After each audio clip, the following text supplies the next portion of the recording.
Hello, everybody. For those who are new, welcome. And if you have previously watched my content, then welcome back. I am Radhika. Welcome to DataZard. And today we are going to work with forecasting and anomaly detection features of Power BI. If you like my content, then please don't forget to like, share, and subscribe.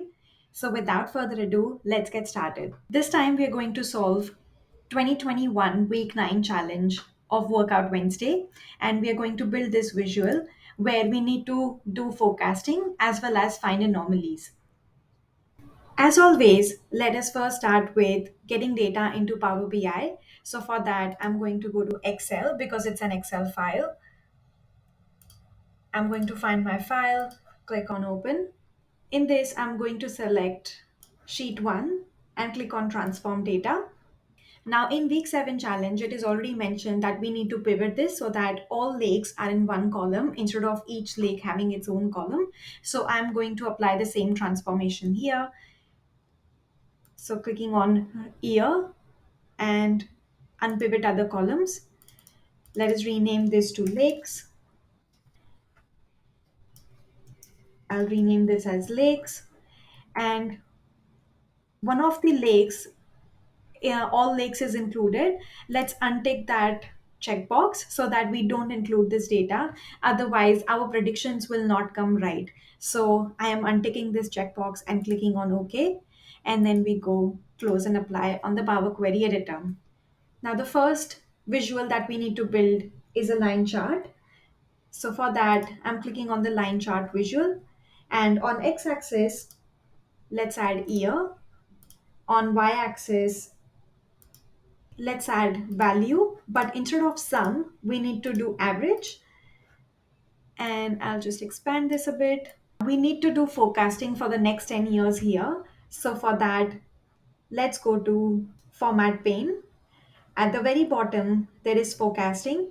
If you're using a previous version of Power BI, you might find another tab here where you can find forecasting. I'm using the latest version. So for me, it is here. I'm going to turn this on. And by default, it shows 10 forecast length, which is next 10 years, which is exactly what we want in the challenge. We don't want to ignore any last values and don't want to add any seasonality. So I'm just going to keep it as is. Let's just format it so that it looks exactly like how it is in the challenge. For that, first we need to turn off the x-axis titles and the y-axis titles. Turn off the responsiveness so that we can see the font changes when we do them. And back to visual on x-axis values, I will increase the font to 12. Similarly, on y-axis values, font is 12. Visual also has a trend line. So again, I'm going to just turn on the trend line. Lastly, for this one, I will just rename the title. So instead of average of value, it's average of coverage by year. We will just copy paste this again here because there are only minor changes required. And this time, instead of forecasting, and the trend line, we will just turn them off. Currently, if you see find anomalies is grayed out, that's because our year column is a whole number and it's not a date. And for anomaly detection, we need this as date. So I am just going to turn this into a date.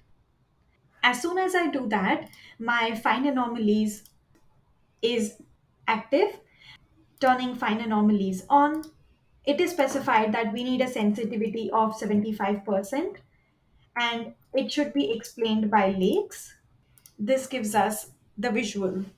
Last visual that we need to build is a matrix.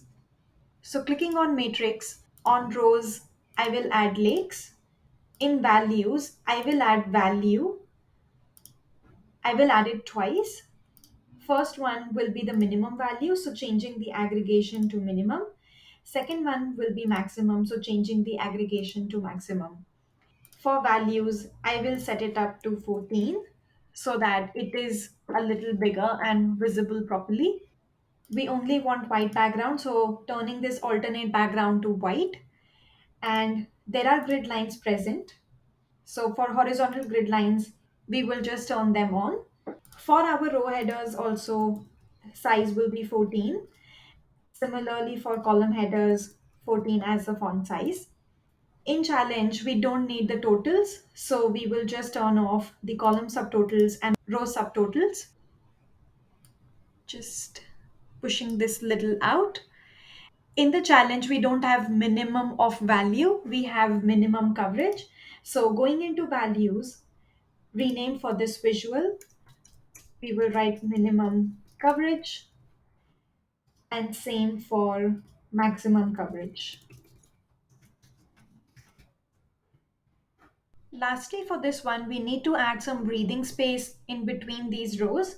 So for that, we will go to grid,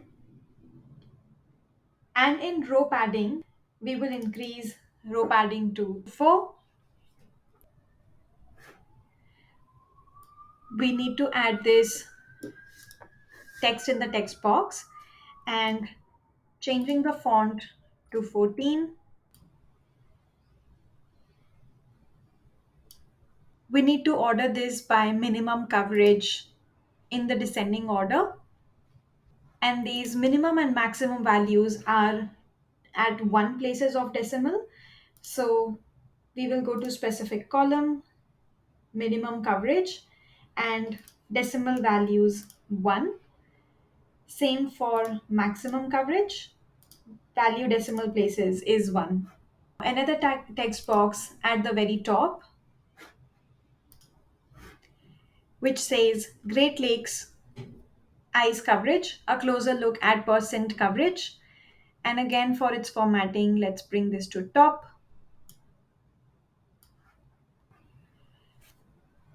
Size for this one, 24. For this one, 14. For background, this blue color. The font color should be white. Now I will just adjust these visuals. There are light gray colored boxes behind all of these visuals so that they bring the dashboard together. So for that, we will go to insert, add shapes and a rectangle. All of this is in one single box. And for the color of this box, go to shape and style, fill, and color is this light gray color.